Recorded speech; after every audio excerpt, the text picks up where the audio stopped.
93 News at 5. It's been so hot outside, and I thank you guys for this so much. God bless us with this today.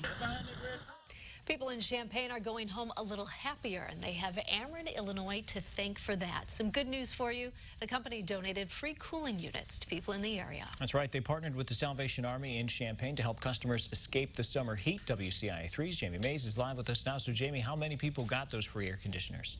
Paul, people were lined up in the parking lot waiting to get one of these air conditioners. A Salvation Army representative says they don't expect to have any more left by the end of the day. They gave away 50 units, and in order to get one, you had to meet certain income qualifications.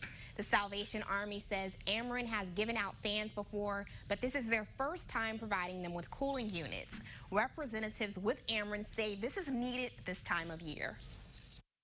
Those are for seniors, for those that are disabled, for households with small children that do not have cooling systems, as a way to provide comfort and relief during these severe summer temperatures that will be fastly approaching.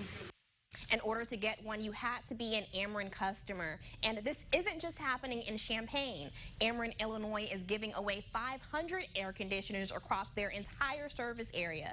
The Salvation Army in Champaign says you can contact them if you want to know more about how to receive one. Back to you. All right, Jamie, thanks. Now, Ameren also handed out air conditioners at the Decatur-Macon County Corporation. About 75 were given away there. For more information about that, you can contact Ameren. Details are on our website. And this is a really good time to get them because you don't need them.